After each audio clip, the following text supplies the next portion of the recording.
Estamos estudiando de Miqueas, en esta ocasión el capítulo 6. Ya casi terminamos con este interesante estudio de la carta, del libro de Miqueas, la profecía de Miqueas. Y hoy basamos ese tema en Miqueas capítulo 6, para decirles que efectivamente la confrontación de Dios es justa, es necesaria, es correcta, es buena.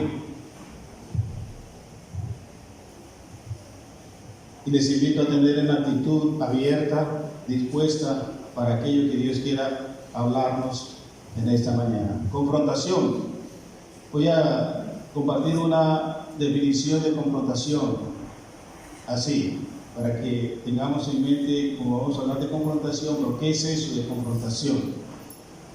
Bien, es el acto o la acción de hacer un careo o enfrentamiento entre personas o de ideas, de opiniones, de argumentos, para debatir o dirimir ante un conflicto que se haya generado y es necesario aclararlo, dilucidarlo. Entonces, es el careo o enfrentamiento entre dos o más personas de ideas u opiniones para debatir, presentar argumentos cara a cara y así definir, solucionar el conflicto que se haya presentado. Dios, como Señor y Juez perfecto que es, también confronta, también hace un enfrentamiento, un careo a su pueblo, a sus hijos. ¿Por qué? Por la reiterada rebeldía. Y lo hace buscando o usando con el castigo la restauración a la condición de hijo amado, tanto para Israel, la iglesia y como nosotros, su pueblo. Vamos a mirar en esta mañana, en Miqueas, esa confrontación, un ejemplo de confrontación de Dios a su pueblo y también para nosotros hoy. Miqueas capítulo 6, busquen por favor. Miqueas capítulo 6. Voy a leer unos versículos iniciales hasta el 5, nada más, y ahí sí vamos leyendo. Miqueas capítulo 6. La confrontación de Dios es justa, el careo, el enfrentamiento que Dios tiene que hacer con nosotros es justo. Dice: oíd ahora lo que dice Jehová, levántate, contiende contra los montes, y oigan los collados tu voz. Oíd montes y fuertes cimientos de la tierra, el pleito de Jehová, porque Jehová tiene pleito con su pueblo y altercará con Israel. Pueblo mío, ¿qué te he hecho? ¿O en qué te he molestado? Responde contra mí, porque yo te hice subir de la tierra de Egipto y de la casa de servidumbre te redimí, y envié delante de ti a Moisés, a Aarón y a María. Pueblo mío, acuérdate ahora que aconsejó Balac de Moab, y que le respondió Balaam hijo de Beor desde Sittim hasta Gilgal, para que conozcas la justicia de Jehová. Vamos a leer inicialmente hasta allí, mis hermanos. Es justo que Dios nos encare, que Dios haga ese careo con nosotros por causa también de nuestra rebeldía frecuente. Lo hizo con Israel, lo va a hacer contigo, lo va a hacer con nosotros. Eso es justo. Vamos a mirar tres aspectos basados en Miqueas capítulo 6, como usualmente lo sintetizo. Primero miraremos que la confrontación de Dios es justa aún en su llamado, en su convocación a hacerla a su pueblo. La confrontación de Dios es justa en sus demandas, en lo que Él está pidiendo y exigiendo. Y la confrontación de Dios también es justa en su sentencia, en lo que Él decidió hacer con Israel y decide hacer con nosotros. Miqueas en esta ocasión recurre a figuras jurídicas de la época, donde hay que dirimir un asunto, hay que aclarar esto ya cuanto antes, porque hay rumores, hay dichos, hay argumentos, hay opiniones. Israel se pone en un lugar, Judá en otra, Jehová Dios, por supuesto que siempre tiene la razón, y el pueblo no quiere admitir, no quiere reconocer que ha hecho lo malo delante de Dios, y se justifica y busca argumentos y busca razones muy personales para argumentar que por eso hizo o ello, incluso echa la culpa a Dios, como estaremos viendo. Eso ocurre también hoy día. Por eso es necesario, bueno, sentémonos, hablemos cara a cara. ¿Qué tienes? ¿Qué tengo? Y aclaremos esto de una vez por todas, diría en términos humanos, lo que dice, lo que plantea Miqueas en el capítulo 6. Por eso, en virtud de esto, Dios llama al pueblo. Venga entonces, sentémonos, hablemos sobre lo que está pasando con ustedes. Y dice el versículo 1, oíd ahora lo que dice Jehová. Hermanos, oigamos ahora lo que dice el Señor respecto a la confrontación para con su pueblo y para con nosotros. Y ese llamado que Él hace es correcto, es justo, necesario, urgente, como lo fue para Israel y seguro también lo es para nosotros. En todo careo también hay personas implicadas y hay testigos en derecho, los hermanos que conocen de la materia.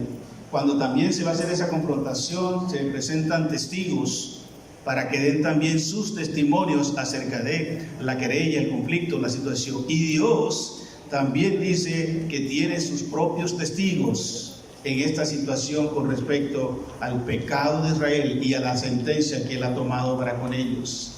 Inicialmente vemos en ese justo llamado del pueblo de Dios, el pueblo de Israel, hay testigos naturales, y menciona el Señor: oíd montes y fuertes cimientos de la tierra, el pleito de Jehová, contiendan contra ellos los montes y oigan las colinas. La idea es esta. Miqueas está usando de una figura como si los montes, montañas, collados son pequeñas colinas, y aún el fundamento, las bases de la tierra, que conocen quién los creó, que saben quién los diseñó, saben quién los sustenta, y que han visto el derrotero del trato de Dios con Israel a lo largo de la historia de este pueblo rebelde. Ellos mismos han visto cómo Dios ha obrado a favor de su pueblo, y les da un carácter de personificación a estos testigos naturales, para que ellos mismos oigan la sentencia de Dios, oigan los argumentos de Israel, para que ellos mismos sean testigos del pecado renuente y reiterado del pueblo. Y utiliza Dios allí a los mismos testigos naturales, montañas, colinas y las bases de la tierra, porque la misma naturaleza es fiel testigo a favor de Dios en la confrontación de Dios al hombre.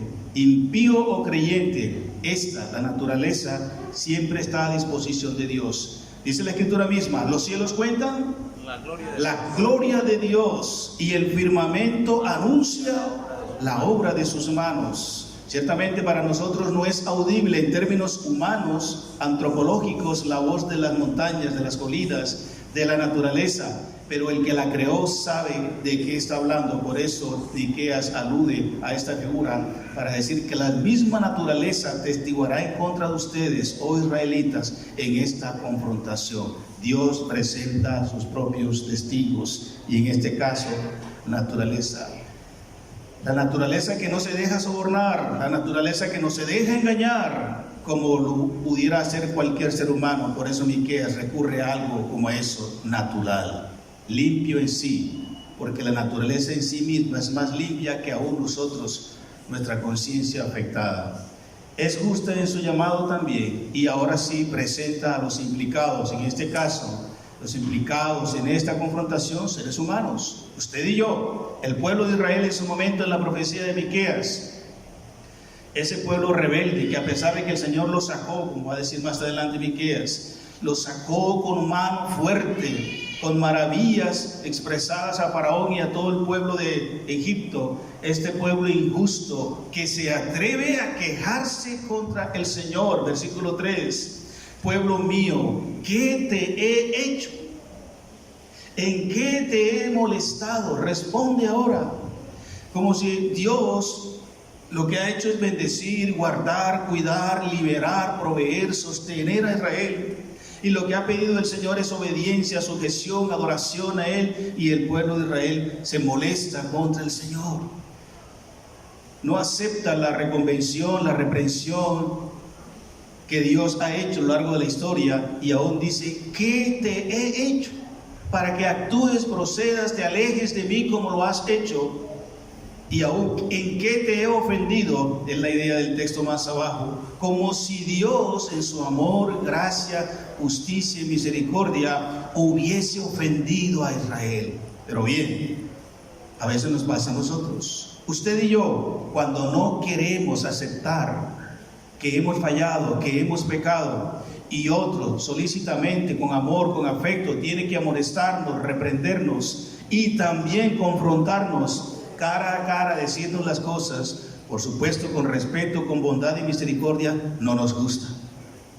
Y nos sentimos ofendidos, y nos sentimos molestos también, y decimos, pero ¿por qué usted me está diciendo eso? Yo no soy así, yo no he hecho así, yo no he hablado así, yo no he dicho esto o aquello, y nos sentimos ofendidos cuando bien en el fondo sabemos que tiene razón Dios, o la persona que generosamente nos ha venido a confrontar, nos ha venido a enfrentar para que solucionemos, para que corrijamos, para que nos restauremos. ¿Cierto? ¿Te ha pasado? Que te molesta cuando alguien te dice cara a cara las cosas, aunque sea muy suavemente, muy tiernamente. Cuando usted no quiere aceptar sus errores, por muy suave y tiernamente que sean las palabras que Dios y las personas utilicen, aún así no lo vas a aceptar, no te va a gustar, porque tu estado emocional y espiritual es completamente o parcialmente apartado, que no razonas inteligentemente. Pero hay que hacerlo, hay que hacerlo. Y Dios lo hizo con Israel, este pueblo rebelde e injusto, y se quejaron y se ofendieron con el Señor.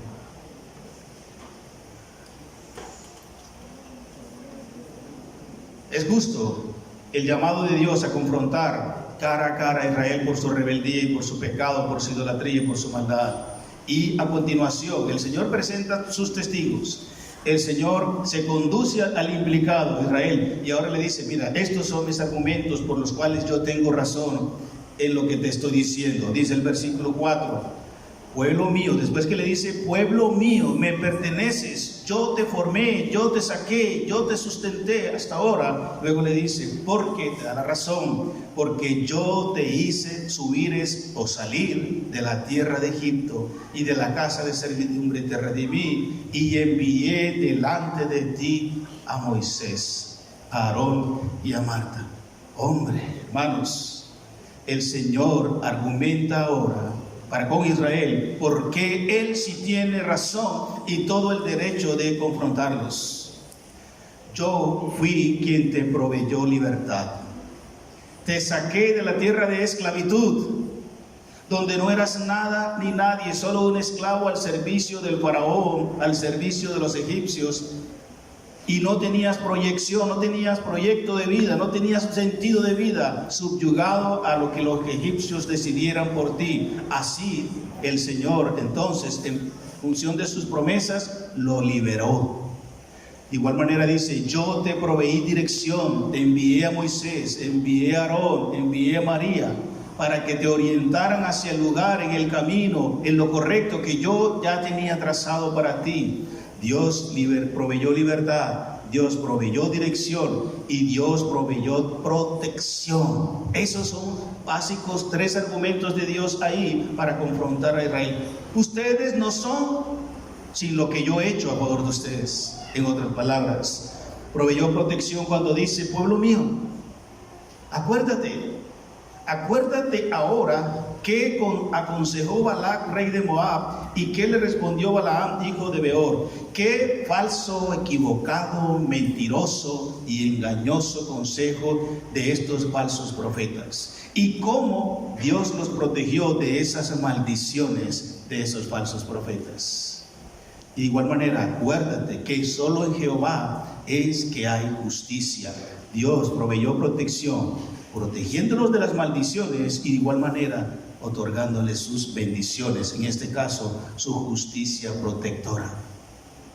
¿Por qué el Señor también tiene que confrontarnos a nosotros? Porque somos dados a olvidarnos. ¿Dónde estábamos? ¿Qué hacíamos? ¿En qué estábamos metidos? ¿Cómo estaba nuestra vida moral, espiritual, emocional, conyugal, personal? Cómo el Señor en su gracia y en su misericordia también nos libertó de nuestro Egipto de pecado.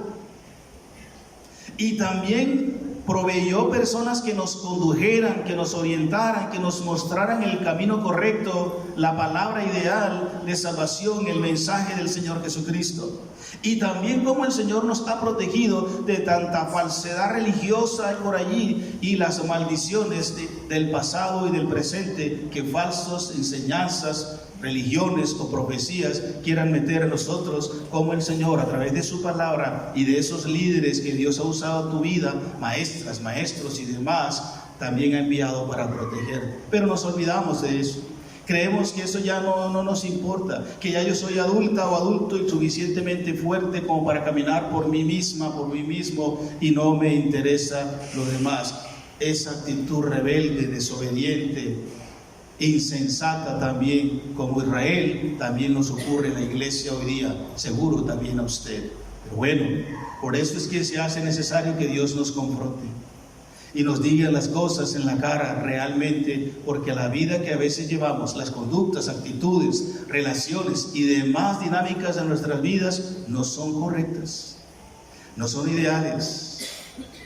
Mire esta profecía que fue para Israel, no es para la iglesia, pero estamos extrayendo los principios y enseñanzas aplicables a nuestra vida hoy. Y así como Dios tuvo que confrontar a Israel, también lo debe y lo hace con nosotros. No te molestes, hermano. No te sientas ofendido cuando te dicen la verdad, verdad comprobada. Acéptalo humildemente. Y reconoce que has fallado, que te has apartado, que has pecado, que no has hecho lo bueno delante de Dios. Y vuélvete, oíd lo que Jehová Dios dice. Versículo 1, la primera parte. Oye también lo que Dios te ha venido diciendo ayer, hace un mes, hace 2 meses, y no has querido responder. Estás esperando que Dios tenga que confrontarte y generar sobre ti mayor juicio.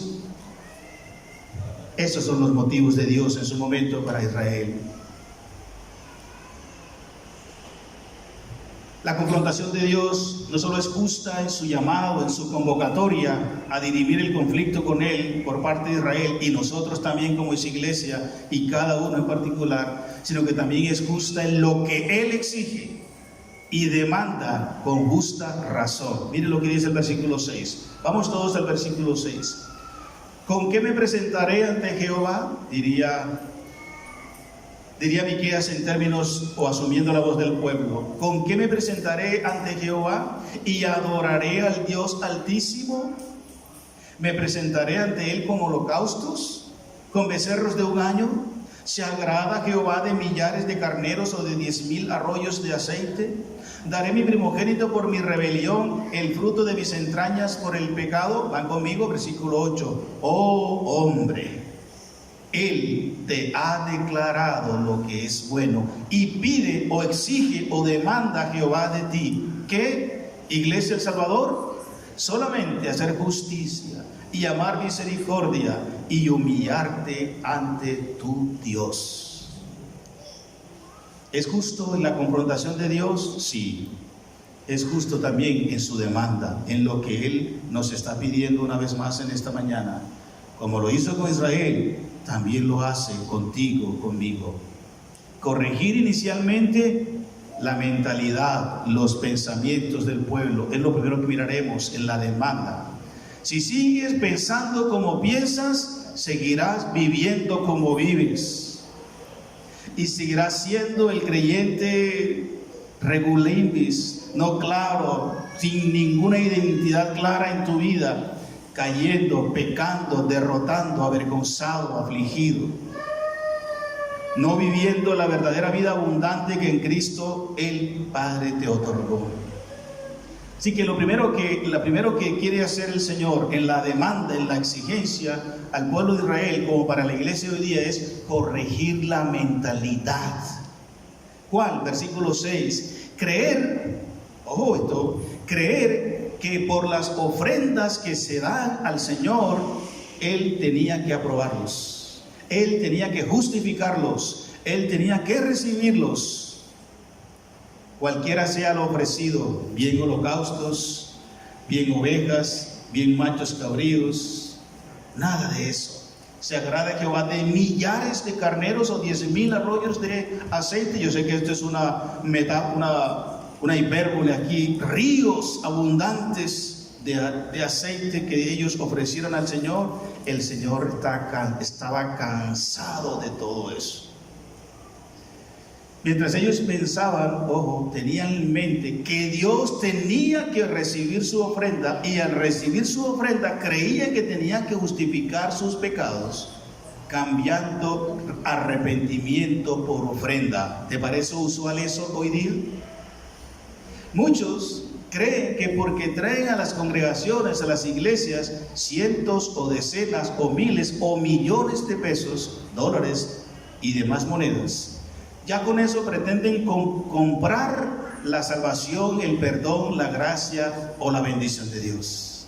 Eso pasaba con los judíos. ¿Cómo me presentaré ante el Señor? ¿Cómo lo adoraré? ¿Cómo realmente es adorar a Dios? ¿Con dinero? ¿Con ofrendas? ¿Pactando con Dios? ¿Qué pactamos con Dios? ¿Qué tenemos nosotros para pactar con Dios? Nada, porque Él es el Señor y Él establece pactos con coiguales. ¿Y cómo somos iguales a Dios para hacerlo? Cuidado, no caiga más en eso. Él ya ha hecho un pacto con nosotros. La sangre de su Hijo Jesucristo es el sello del pacto, salvación para nosotros. Nada tenemos que pactar con Él. Tenemos que creerle, obedecerlo y serle fiel. El pueblo de Israel tenía que cambiar la mentalidad. Ellos creían que con sus ofrendas, sacrificios y aún con sus obras, presentando a sus propios hijos primogénitos, como si los sacrificaran y lo presentaran al Señor, aún ellos creían, pensaban que haciendo esa obra expiaban o pagaban por sus delitos, presentando a sus propios hijos. Si quieres, sacrificaré a mi primogénito para que Dios me perdone, me reciba, me acepte. Nada de eso va a servirte, mis hermanos. Aunque te sacrifiques tú misma, tú mismo, te inmoles, como algunas religiones y culturas lo tienen, nada de eso servirá, porque lo que Dios quiere, obviamente, es tu corazón. Lo que hay en tu corazón, un corazón contrito y humillado, no despreciará el Señor. Renovación en el alma, renovación en el espíritu. Tu ofrenda no será grata ante Dios, por muy abundante que sea, si estás alejado de Dios. Si todavía hay mentiras, engaños, toda clase de inmoralidades en tu vida, tu ofrenda no sirve para nada delante de Dios. No tengo temor en decir con esto. En algunos lugares no se atreven a decir eso, porque están pensando que esas canastas tienen que estar llenas de dineros. No. Lo que queremos es el cambio en la vida de ustedes, indistintamente de sus ofrendas aquí en nuestra congregación. Eso es lo que enseña la palabra de Dios. Él está interesado en transformarte, en cambiarte, en renovarte, en restaurarte. Y después tu ofrenda será acepta, no a lo inverso. Interesarnos más en tu ofrenda que en tu vida, craso error. Eso no es lo que Dios dice aquí. Él no te acepta ninguna de tu ofrenda grata ya delante de Él si tu corazón no es correcto delante de Él. Ninguna obra o esfuerzo personal aceptará a Dios por tus pecados. Solo la obra santa y perfecta de Jesús en la cruz es admitida por Él. ¿Se acuerdan? Tito 3:5, el cual nos salvó no por obras de justicia que nosotros hubiéramos hecho, ni aún sacrificar a nuestros propios hijos para que Dios nos otorgara salvación. Nada de eso. Ese es un concepto muy pagano, una mentalidad muy pagana de Dios. Esa era la primera demanda que Dios, a través del profeta Miqueas, quería renovar. Por eso confronta al pueblo de esa manera. También es justa esa demanda. Tienes que cambiar tu mentalidad, hermano. Dice las Escrituras que debemos renovarnos nuestra mente, nuestra manera de pensar, para que comprobemos que la voluntad de Dios es buena, agradable y perfecta. ¿Cuál es el Dios a quien estás adorando? ¿Por qué estás aquí en esta mañana? ¿Qué conflicto, qué problemas, ¿Qué necesidades tienen? ¿Piensas que si viniendo todos los domingos o martes o jueves o asistiendo a la célula, a la reunión tal y cual y siendo puntual en venir y salir a la hora que está indicada, ya con eso solucionas tu relación con Dios y tu conflicto y tu pecado oculto y privado? No. Lástima, me da pena desanimarte, pero así no funciona el cristianismo. Bienvenidos todos los que están acá, a la orden siempre, en las reuniones, en las oraciones, de estudio y todo lo demás. Pero tu vida personal, tu relación, tu comunión, tu vida de oración, de estudio bíblico, de práctica obediente, diaria, en todo momento y en todo lugar, es lo que queremos y es lo que Dios busca de nosotros. Miren lo que va a decir más adelante. El Señor es justo en su demanda y no solo quería cambiar la mentalidad del pueblo inicialmente, sino también afirmar lo que realmente es bueno y justo en la vida del pueblo de Israel. No esos engaños, creyendo que con sus ofrendas y sacrificios ya Dios los iba a aceptar y ya iba a pasar por alto todas sus inmundicias. No. Si en otra parte vas a escuchar eso, aquí no. El Señor dice qué es lo que el pueblo necesitaba, qué es lo que Él demandaba del pueblo, y dice el versículo 8: oh hombre, Él te ha declarado lo que es bueno y que pide Jehová de ti. ¿Qué pide Jehová de ti, Iglesia del Salvador? ¿Qué pide Jehová de ti, mi querido hermano? Ser justo, amar misericordia y humillarte ante Él. El Señor no está interesado en tu dinero, porque aparte de eso le pertenece a Él. ¿Es tuyo? A Él le pertenece. Todo lo que eres y tienes a Él le pertenece. El pueblo cayó en esa trampa, creyendo que ellos por sus propios esfuerzos habían logrado lo que habían logrado, y se olvidaron que el Señor los había sacado de la esclavitud de Egipto. Por eso los está confrontando. ¿Y qué es lo que pide el Señor? Una vida justa, correcta, recta y justa conforme a la verdad de su palabra, y justa en Jesucristo, porque en Jesucristo Él nos ha hecho justos.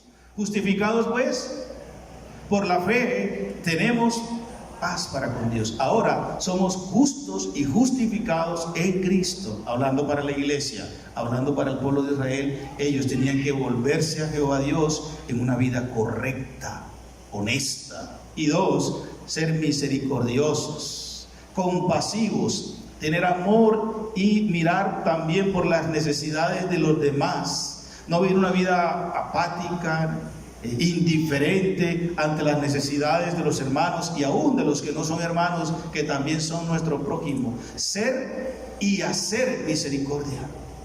Nos cuesta, ¿verdad? Porque decimos, siempre vinculamos misericordia con dinero. Y pensamos que si yo no tengo dinero no puedo ser misericordioso. ¿Quién ha dicho eso? ¿Acaso la misericordia solo se expresa en términos cuantitativos o en términos monetarios? Cuando tú tienes paciencia, cuando tú perdonas, cuando tú respaldas, cuando tú apoyas, cuando tú visitas a tus hermanos, padres, madres, cuando tú tienes un buen consejo, una buena palabra. Con los demás estás siendo y expresando también misericordia. Generalmente, en algunas ocasiones somos muy duros, fuertes con los demás, condenatorios, jueces, críticos, censuradores de los demás, y pensamos que ese pecado, que esa falta, que esa acción, yo no lo haría. No, yo no hago eso. Yo no caería en esa bajeza. Y le caemos con todo el peso de nuestra justicia humana, no siendo justos como el Señor nos pide, y le damos duro a esa persona, olvidándonos que nosotros también hemos pecado, tal vez más grave, y tenemos pecados ocultos, y no somos misericordiosos ni tratamos con compasión a los demás. Eso pasaba en Israel. Me da la impresión que pasa todavía entre nosotros, ¿o no? Y también nos dice el Señor que Él quiere afirmar lo bueno que en Israel se practique, y en la iglesia practicar humildad. A ver, levanten la mano todos los que alguna vez han sido orgullosos, soberbios. Uy, gracias, madre, le felicito porque ustedes no. Los que sí hemos sido orgullosos, levantemos la mano. Si hay algo que también nos cuesta hacer es bajar la cabeza, admitir que no somos lo que creemos que somos. Y nos toca aprender a esto, a ceder el lugar a los demás. Dice que nadie tenga más alto concepto de sí que el que debe tener, sino que debemos pensar con cordura. Dice que si tenemos que ceder el lugar, la preferencia, la opinión, el puesto, lo que sea, a otros, debemos hacerlo por amor, por misericordia y por justicia. ¿Nos cuesta ser humildes? Sí. Nos cuesta bajar la cabeza admitiendo que el otro, que la otra sabe más o es mejor o puede más, y aún sabiendo yo más que el otro, que la otra, yo no debo imponer mi opinión y mi forma y mi estilo. Hermana, ¿qué piensa usted? ¿Qué piensa usted? Bueno, aunque yo sé que están equivocados o que está equivocada, yo debo tenerle misericordia, ser justo con él o con ella y esperarle y compartirle generosamente y con humildad mi opinión. Pero si yo no tengo la autoridad en ese lugar y en ese momento para decidir que se haga, yo debo bajar la cabeza y esperar que a quien le corresponda lo haga, no siempre querer imponerme. Y eso nos pasa. Eso pasaba en Israel, soberbios, no querían admitir delante de Dios que habían faltado, que habían pecado, y estaban quejándose con Dios, y estaban diciendo que Dios los había ofendido. Por favor. ¿Y qué dice el Señor? La demanda justa de Dios es afirmar lo que es verdaderamente bueno. Iglesia del Salvador, lo que es verdaderamente bueno en este contexto que estamos estudiando hoy, que también el Señor demanda para ti y para mí, es que seamos justos, practicar la justicia, la misericordia y la humildad. Oremos por eso. Eso es justo, eso es lo bueno. Esa es la demanda que Dios hace en esta confrontación para nosotros en esta mañana. Amén. Reflexiona en Oseas 6:6 e Isaías 57:15. Es justa en su demanda también en dejar la impiedad, dejar aquello que aborrece el Señor. Dice el versículo 9: la voz de Jehová clama en la ciudad, es sabio temer a tu nombre, prestad atención al castigo y a quien lo establece. Hay aún en casa del impío tesoros de impiedad y medida escasa que es detestable. Daré por inocente al que tiene balanza falsa y bolsa de pesas engañosas. Sus ricos se colmaron de rapiña y sus moradores hablaron mentira y su lengua es engañosa en su boca. Otra demanda justa del Señor es, para el pueblo de Israel y para nosotros, es dejar toda forma de impiedad. Aquí, inicialmente, ¿cómo dejamos? Teniendo temor al Señor, teniendo ese temor reverente, ese respeto y aún miedo al castigo de Dios. Sí, miren, quiero corregir lo siguiente. Por muchos años nos han dicho que en el temor, que el miedo no puede existir en el temor. Que cuando hablamos de temor a Dios, no es que no debamos tenerle miedo. Tenemos que corregir esto. A Dios sí se le puede y debe tener miedo, o sea, por las consecuencias justas que por reiterar e insistir en el pecado vendrán. Aquí dicen las Escrituras,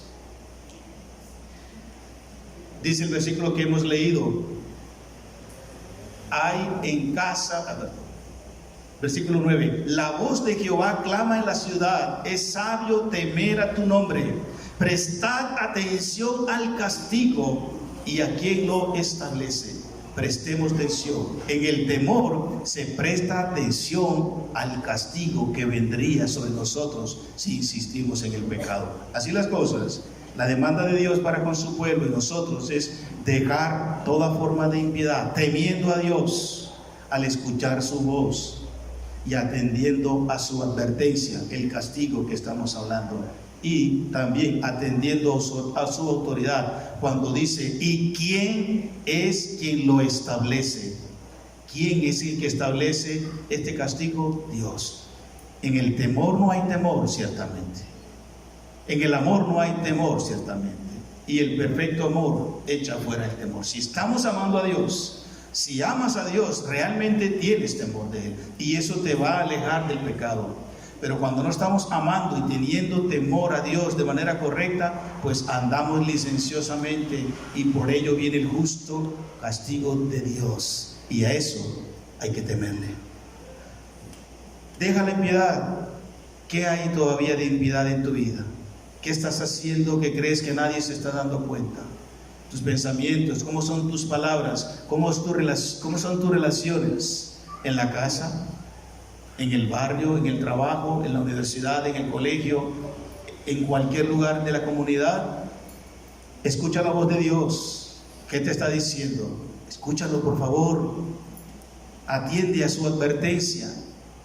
Estas enseñanzas que hemos tenido estos domingos, en alguna forma son advertencias de lo que pasó con Israel, que también nos puede pasar a nosotros, los jóvenes.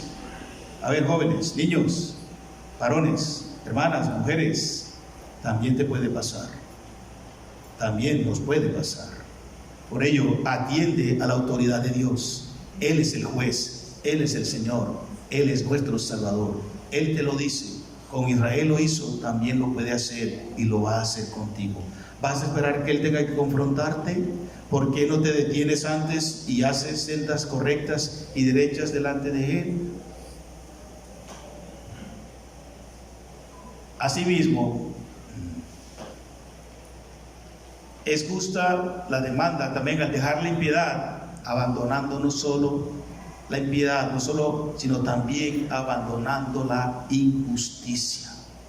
Las riquezas mala vida. El versículo 10 dice: hay aún en casa del impío tesoros de impiedad, y medida escasa que es detestable. Lo que tienes, ¿cómo lo has conseguido? ¿A quién se lo quitaste? ¿A quién engañaste? ¿A quién sobornaste? ¿A quién mentiste? ¿Qué firma adulteraste? ¿Qué documento equivocado metiste para recibir lo que ganas, lo que tienes? ¿Cómo lograste lo que tienes? El Señor está confrontando, y el Señor está mostrando esto en Israel, que había ricos en Israel, hermanos del pueblo, con algunas posesiones, pero con riquezas malavidas, y muchos comerciantes del pueblo de Israel con medidas falsas, con pesas falsas, pesando y diciendo que había tanto cuanto había menos. ¿Para qué? Para enriquecerse. Por lo tanto, provocando deshonra, deshonestidad, injusticias que hablamos hace un momento entre el pueblo. Y por eso Dios es justo en la demanda a su pueblo a dejar estas prácticas de impiedad. ¿Alguna vez te acuerdas de esto? Cuando tomaste lo que no era tuyo, cuando pesaste algo y dijiste que eran tanto y resulta que era menos, e hiciste un buen negocio. Yo sí soy bueno para los negocios, porque le quito más a las personas de lo que merecen. Y algunos que en alguna forma tienen también la posibilidad de algún dinero y de dar en préstamo a otros, también a veces somos tentados a pedir más allá de lo que aún la misma ley establece. Cuidado con esto, mis amados hermanos. El Señor aborrece la riqueza mala vida, la medida pesa y falsa, y la boca engañosa y mentirosa. Versículo 12. Versículo 12 dice: sus ricos se colmaron de rapiña, y sus moradores hablaron mentira, y su lengua es engañosa en su boca. ¿Alguna vez has dicho mentiras? ¿Alguna vez has engañado a alguien? ¿Alguna vez has faltado a la verdad para protegerte, para buscar tus intereses personales, para lograr un buen negocio, para que los demás tengan un buen concepto de ti? ¿Alguna vez has mentido? Seguro que sí lo hemos hecho. La demanda de Dios en esta mañana es abandonar esa forma de impiedad también. Porque tal vez usted no tiene riqueza mala vida, tal vez usted no tiene una pesa falsa y equivocada, pero ha faltado en esto, en la mentira, en el engaño, en los labios engañosos, con la esposa, con los hijos, con el esposo, con el hermano, con el vecino, con sus padres, con quien usted lo haya sido. Esto es detestable delante de Dios. Si lo ha sido, hoy es un buen día para admitirlo. Ya no sea más orgulloso y rebelde. No hay ninguna mentira suave, ninguna mentira piadosa. Todas son detestables delante de Dios. Meditemos lo que dice el Salmo 52 y Proverbios 20-23 al respecto. Y en tercer lugar, es justo en la sentencia que Dios ha declarado. Esta confrontación da como lugar una sentencia, una decisión de parte de Dios. Por eso, dice el 13, yo también te hice enflaquecer, hiriéndote, asolándote por tus pecados. Comerás y no te saciarás, y tu abatimiento estará sobre ti. Recogerás, mas no salvarás, y lo que salvares lo entregaré yo a la espada. Sembrarás, mas no segarás, pisarás aceitunas, mas no te ungirás con el aceite, y mosto, mas no beberás del vino. ¿Por qué? Porque los mandamientos de Omri se han guardado, y toda obra de la casa de Acab, y en los consejos de ellos anduvisteis, para que yo te pusiese en asolamiento, y tus moradores para burla. Llevaréis por tanto el oprobio de mi pueblo. Es justo que ante esta argumentación fehaciente de parte de Dios contra el pueblo de Israel, contra ti y contra mí, Dios dicta una sentencia. El juez supremo y perfecto ha dictado sentencia para con Israel. ¿Cuál? En este caso, dos aspectos voy a solamente a resumir. Un primer elemento nos dice que habría hambre sobre ellos. Juicio en la alimentación y a devolverlo.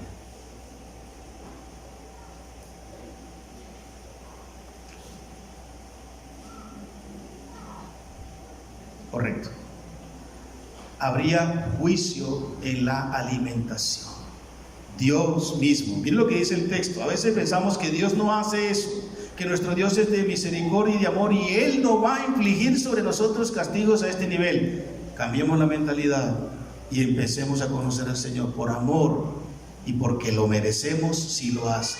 Infligió sobre Israel escasez alimenticia, hambre, para llamar al pueblo. ¿Se acuerdan que hemos leído en los capítulos anteriores que Babilonia sitió a Israel? Y por lo tanto, cuando hay un sitio, no puede salir ni entrar nadie.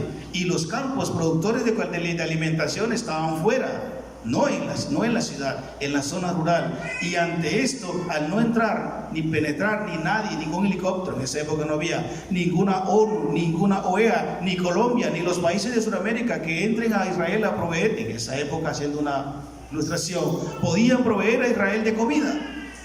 Por eso habría hambre. Y esto venía de parte de Dios para con su pueblo.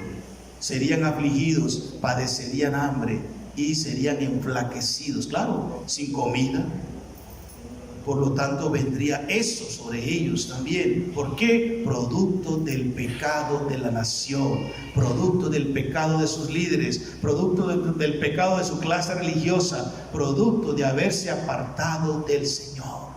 ¿Qué haremos frente a eso? Por supuesto, arrepentirnos y volvernos al Señor. Es justo también en su sentencia, no solamente que habría escasez de alimento, sino que también la economía sería afectada. Perder lo ahorrado. El versículo 14 dice: comerás y no te saciarás, y tu abatimiento será en medio de ti. Recogerás, mas no salvarás. Salvar ahí es conservar, retener. Recogerían la cosecha, la poquita que tenían, pero no la iban a conservar. De igual manera dice el versículo más adelante: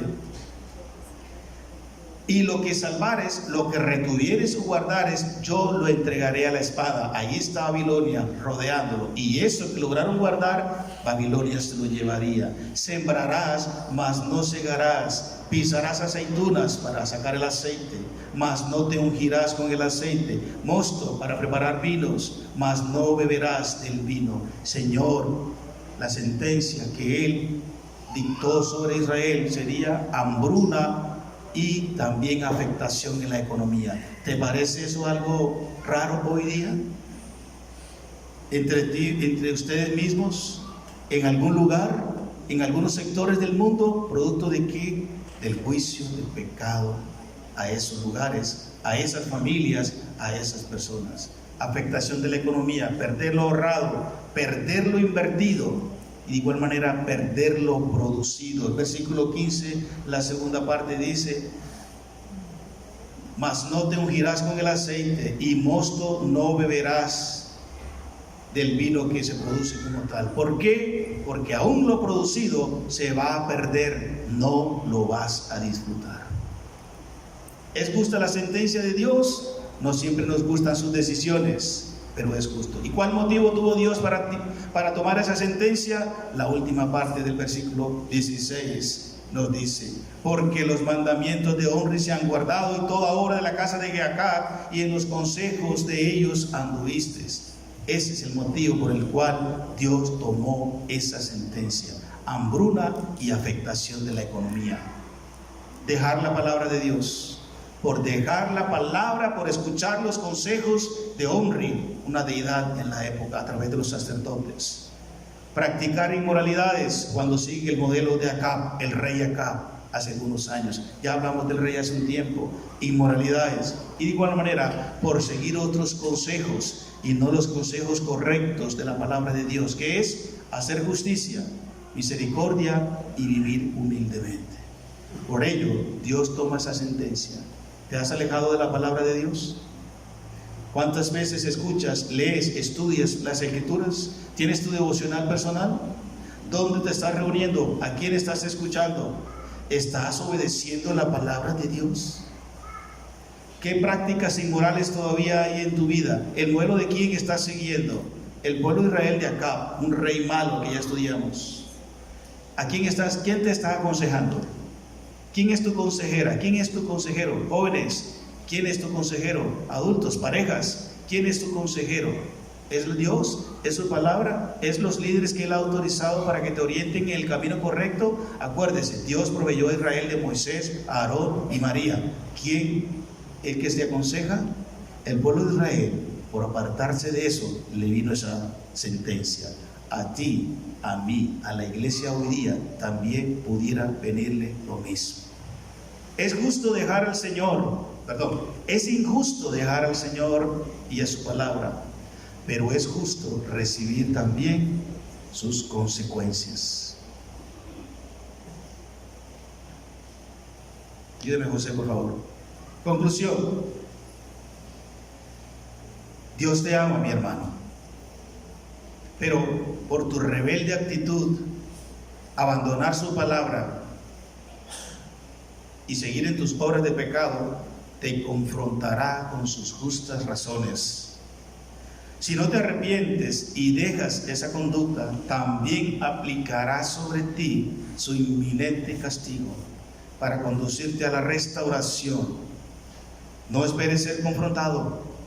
Ven y vuelve a tu Padre y Dios y recibas su consuelo. ¿Vendrás a Él? Es tu decisión. Señor, gracias por tu palabra.